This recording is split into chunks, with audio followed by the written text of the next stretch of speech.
सुप्रभात बच्चों। आज हम कक्षा छठी विषय हिंदी पुस्तक गुलमोहर हिंदी व्याकरण पाठ 16 विराम चिन्ह व्याख्यान 1 पढ़ेंगे। बच्चों, विराम चिन्ह को अंग्रेजी में पंक्चुएशन मार्क भी कहते हैं। विराम का अर्थ होता है रुकना और चिन्ह का निशान, तो रुकने के लिए लगाए गए चिन्हों को विराम चिन्ह कहते हैं। तो देखिए बच्चों, विराम का अर्थ है रुकना। भाषा में जब हम किसी से बातचीत करते हैं तो लगातार बोलते ही नहीं चले जाते। बीच बीच में थोड़ी थोड़ी देर के लिए हम रुकते हैं या अपनी वाणी को विराम देते हैं। लिखित भाषा में विराम देने के लिए कुछ चिन्ह बनाए गए हैं। इन्हीं लिखित चिन्हों को विराम चिन्ह कहते हैं। बच्चों, जब हम किसी से बातचीत करते हैं तो हम लगातार बोलते ही नहीं चले जाते, हम थोड़ा रुकते हैं, यानी एक वाक्य से दूसरा वाक्य बोलने के लिए भी हम बीच में थोड़ा रुकते हैं। अगर हम किसी बात को बिना रुके लगातार बोलते चले जाएंगे तो आपको उसका अर्थ समझ में नहीं आएगा। तो हम लिखित भाषा में विराम देने के लिए कुछ निश्चित चिन्हों का प्रयोग करते हैं। उन्हीं चिन्हों को हम विराम चिन्ह कहते हैं या पंक्चुएशन मार्क जिसे अंग्रेजी में कहते हैं। अब देखिए हिंदी के कुछ प्रमुख चिन्ह। 1 पूर्ण विराम, 2 अर्धविराम, 3 अल्प विराम,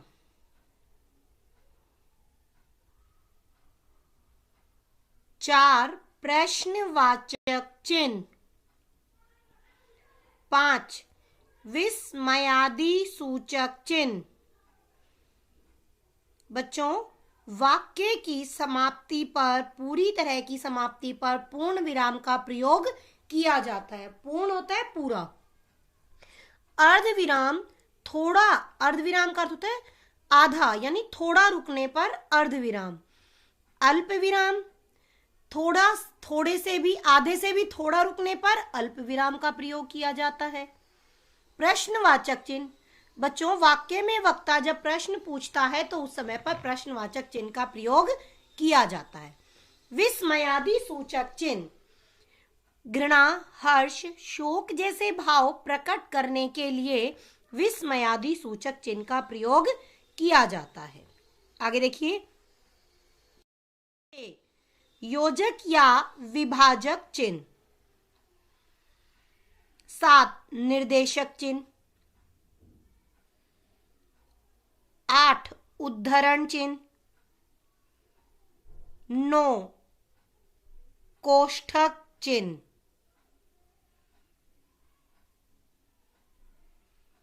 10 हंस पद या त्रुटि पूरक, 11 लाघव या संक्षेपक चिन्ह। बच्चों, 2 शब्दों या वाक्यांशों या वाक्यों को अलग अलग करने के लिए योजक चिन्ह का प्रयोग किया जाता है। निर्देशक किसी की कथन के लिए, एकांकी नाटक में इनका ज्यादातर प्रयोग किया जाता है। उद्धरण चिन्ह किसी के द्वारा कही गई बात को ज्यों का त्यों लिखने के लिए उद्धरण चिन्ह का प्रयोग किया जाता है। कोष्ठक चिन्ह विकल्प बताने, पर्यायवाची शब्दों के अर्थ बताने के लिए कोष्ठक चिन्ह का प्रयोग किया जाता है। हंस पद या त्रुटि पूरक, वाक्य में लिखते समय किसी शब्द के भूलने पर जब कोई शब्द लिखा जाता है तो इस त्रुटि पूरक या हंस पद चिन्ह का प्रयोग किया जाता है। लाघव या संक्षेपक चिन्ह, बच्चों इस चिन्ह का प्रयोग शब्दों को संक्षिप्त रूप, छोटा रूप प्रदान करने के लिए किया जाता है। तो देखिए, पूर्ण विराम, वाक्य की समाप्ति पर यह चिन्ह लगाया जाता है। जैसे 1 बच्चे सो गए, 2 कमला स्कूल गई। पूर्ण विराम, जैसा कि मैंने आपको बताया बच्चों, वाक्य की समाप्ति, आपकी बात जब पूरी तरह खत्म हो जाती है तो इस चिन्ह का प्रयोग किया जाता है। जैसे उदाहरण दिए हैं यहाँ पर, बच्चे सो गए और कमला स्कूल गई। इन वाक्यों के अंत में पूर्ण विराम का प्रयोग किया गया है। तो आगे देखिए, 2 अर्ध विराम, जब वक्ता पूर्ण विराम की तुलना में कम समय के लिए रुकता है तब अर्ध विराम का प्रयोग किया जाता है।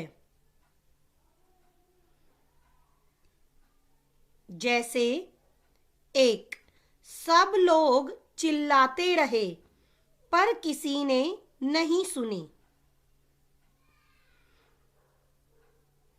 2 सब लोग दवाई तलाशते रहे पर दवाई नहीं मिली, क्योंकि इस दवाई की बाजार में कमी हो गई थी। देखिए बच्चों, इन वाक्यों में वाक्य के बीच में अर्धविराम का प्रयोग किया गया है कि सब लोग चिल्लाते रहे पर किसी ने नहीं सुनी। तो चिल्लाते रहे में हम थोड़ा रुके। सब लोग दवाई तलाशते रहे पर दवाई नहीं मिली, फिर है अर्धविराम का प्रयोग, क्योंकि इस दवाई की बाजार में कमी हो गई थी। तो यहाँ पर अर्धविराम चिन्ह का प्रयोग किया गया है, अर्धविराम का प्रयोग किया गया है जब पूर्ण विराम की तुलना में उससे भी कम रुका जाता है। 3 अल्प विराम, वाक्य के बीच में जब अर्धविराम की तुलना में भी कम रुका जाता है तब अल्प विराम का प्रयोग किया जाता है। जैसे 1 पिताजी ने आलू, गोभी, टमाटर आदि खरीदे। 2 नहीं, मैं नहीं चल सकता।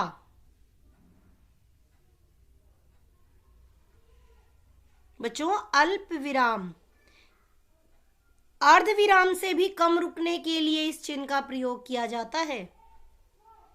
जैसे पिताजी ने आलू, गोभी, टमाटर आदि खरीदे, यानी अर्धविराम से भी कम रुका जाता है, तो इस चिन्ह का प्रयोग वहां किया जाता है।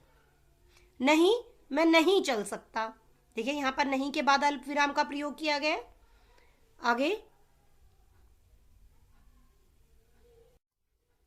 प्रश्नवाचक चिन्ह, वाक्य में वक्ता जब प्रश्न पूछता है तब इस चिन्ह का प्रयोग किया जाता है। जैसे 1 आपका नाम क्या है। 2 तुम कहाँ गए थे। तो बच्चों, प्रश्नवाचक चिन्ह, वाक्य में वक्ता जब प्रश्न पूछता है तो उन वाक्यों के अंत में प्रश्न चिन्ह का प्रयोग किया जाता है, यानी प्रश्न पूछने पर। जैसे आपका क्या नाम है, या आपका नाम क्या है, तुम कहाँ गए थे, तुम क्या कर रहे हो, तुम्हें क्या चाहिए, तुम क्या लोगे, तुम क्या खाओगे, तो उनके अंत में प्रश्न चिन्ह का प्रयोग किया गया है, क्योंकि यहाँ पर वक्ता प्रश्न पूछ रहा है। नंबर, विस्मयादि सूचक चिन्ह, विस्मय, हर्ष, घृणा, शोक, प्रसन्नता, पीड़ा आदि भावों को व्यक्त करने के लिए पदों, उपवाक्यों तथा वाक्य के अंत में विस्मयादि बोधक चिन्ह लगाए जाते हैं। जैसे 1, अरे तुम कैसे जीत गए, प्रश्न सूचक चिन्ह। 2, ओहो मेरा सिर फटा जा रहा है, पूर्ण विराम। 3, हाय मैं तो लुट गया, पूर्ण विराम। 4, दीर्घायु हो, विस्मयादि सूचक चिन्ह। बच्चों, विस्मय, हर्ष, घृणा, शोक जो हमारे मन के अंदर से अनायास भाव निकलते हैं, उन शब्दों, पदों, उपवाक्यों तथा वाक्य के अंत में विस्मयादि बोधक चिन्ह लगाए जाते हैं। जैसे अरे तुम कैसे जीत गए, ओह मेरा सिर फटा जा रहा है, हाय मैं तो लुट गया, दीर्घायु हो हमने आशीर्वाद दिया उनको। तो बच्चों, विस्मय, घृणा, हर्ष, शोक जैसे भाव प्रकट करने के लिए विस्मयादि सूचक चिन्ह का प्रयोग किया जाता है। आगे देखिए, योजक या विभाजक चिन्ह, वाक्य के 2 शब्दों को जोड़ना या अलग करना हो तो योजक चिन्ह का प्रयोग किया जाता है। जैसे 1, दाल रोटी अल्प विराम, भाई बहन अल्प विराम, रात दिन।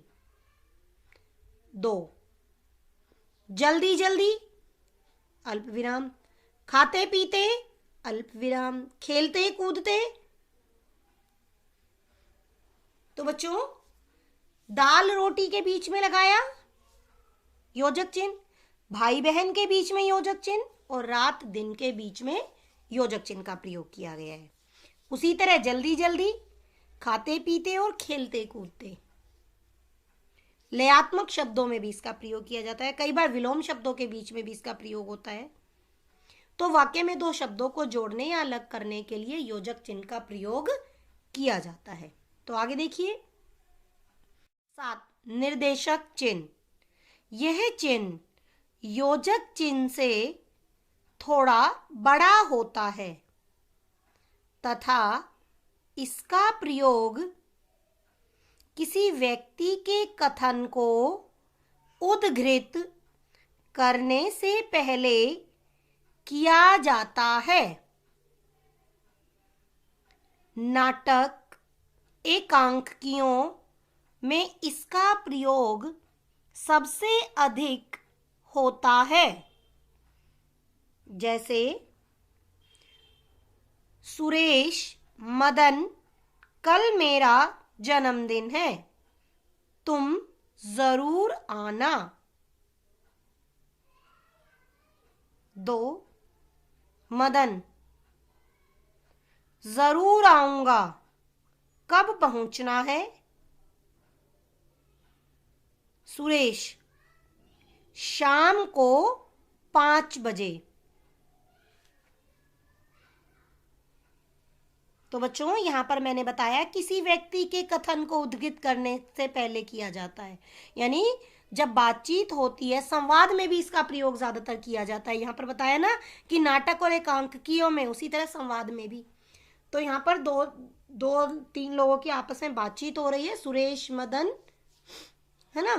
तो सुरेश बात करते हुए कह रहा है कि मदन कल मेरा जन्मदिन है, तुम जरूर आना। ये निर्देशक चिन्ह का प्रयोग किया इन्होंने यहाँ पर। उसी तरह देखिए, मदन जरूर आऊंगा, कब पहुंचना है। ये वार्तालाप उनके बीच की बातचीत है। फिर है सुरेश शाम को 5 बजे। तो बच्चों, निर्देशक चिन्ह का प्रयोग इन वाक्यों में किया गया है। तो आगे देखिए 8, उद्धरण चिन्ह। किसी व्यक्ति के कथन को ज्यों का त्यों बताना हो तब इस चिन्ह का प्रयोग किया जाता है। जैसे मां ने कहा, मैं किसी से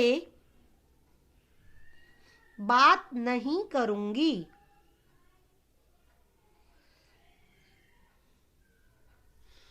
2, गांधी जी ने कहा था,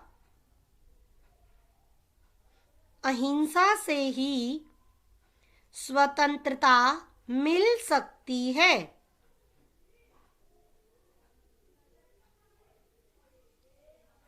तो बच्चों, यहां पर उद्धरण चिन्ह का प्रयोग देखिए कहां पर किया गया है। जब कोई व्यक्ति कोई बात कहता है और उस बात को जब हम उसी रूप में लिखते हैं तो इस चिन्ह का प्रयोग करते हैं।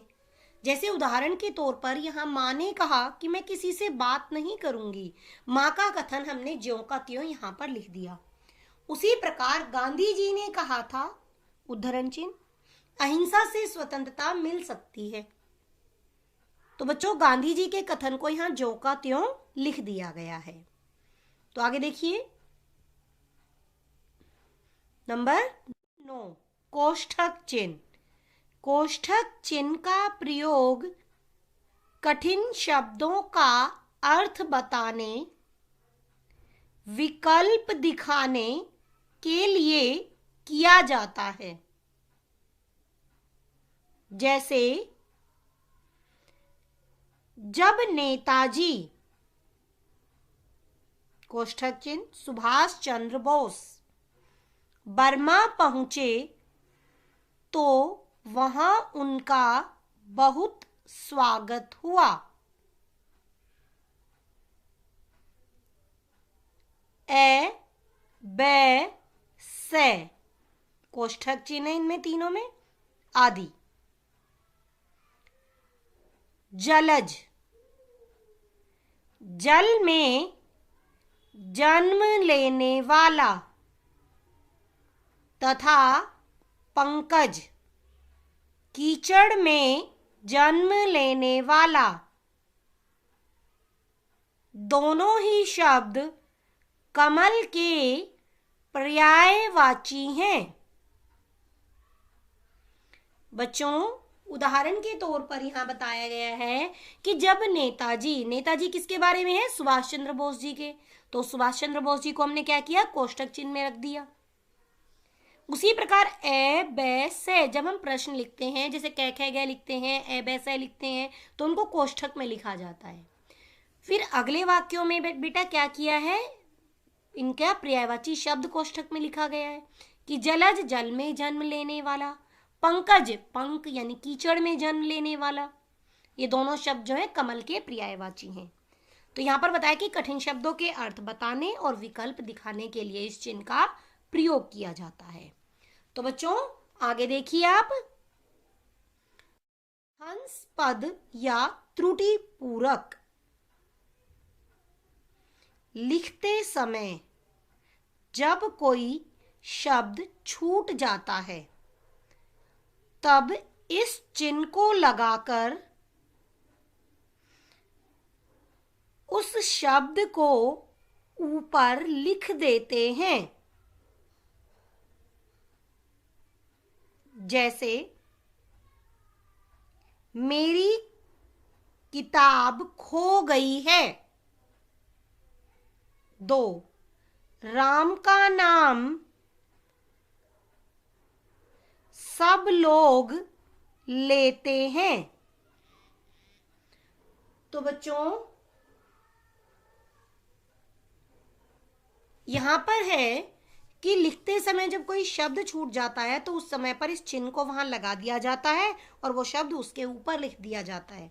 जैसा कि मैंने उदाहरण के तौर पर लिखा है कि मेरी हंसपद चिन्ह और खो गई है, क्या रह गया हमारा किताब, तो मैंने क्या किया उसको ऊपर लिख दिया।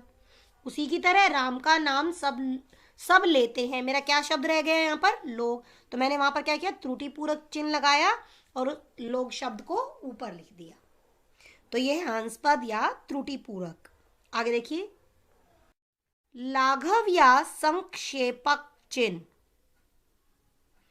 किसी बड़े अंश का संक्षिप्त रूप लिखने के लिए लाघव चिन्ह का प्रयोग किया जाता है।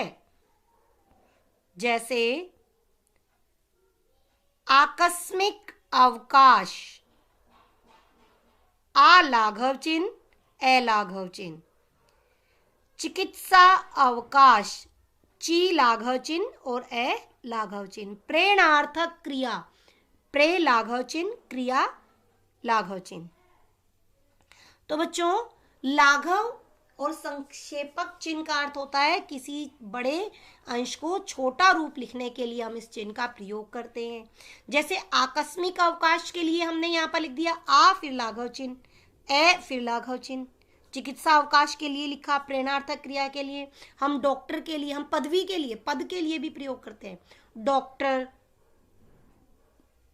ठीक है बच्चों, उनको छोटा रूप प्रदान करने के लिए लिखते हैं।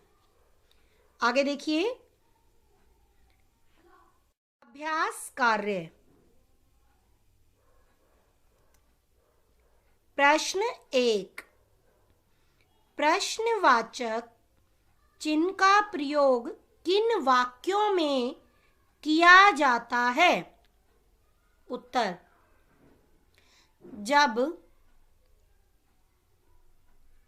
वाक्य में वक्ता प्रश्न पूछता है तब इस चिन्ह का प्रयोग किया जाता है।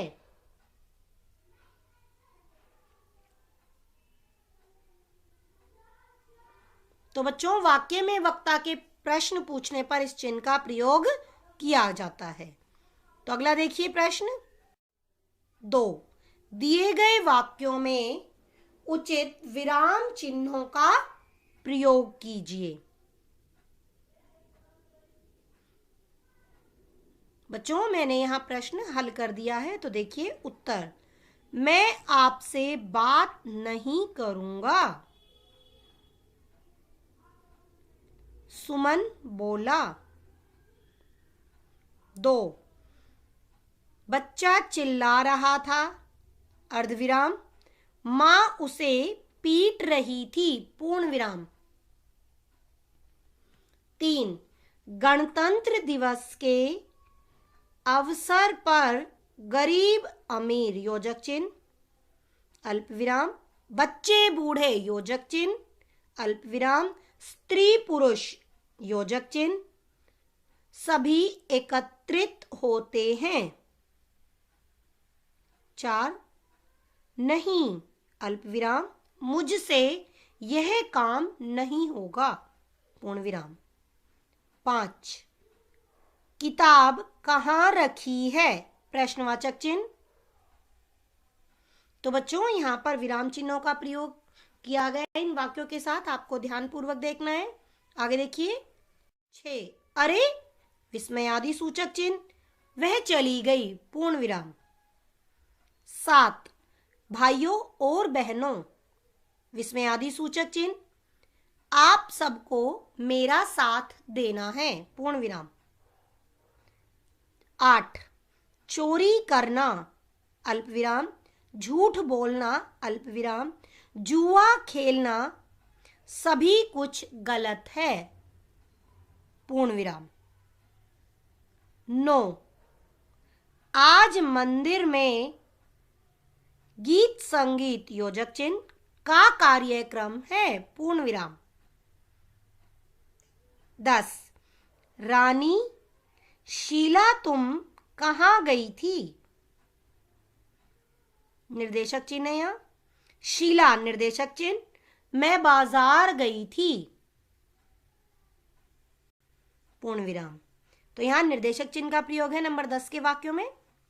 आगे देखिए नंबर 11 है, तिलक ने कहा था स्वतंत्रता हमारा जन्मसिद्ध अधिकार है।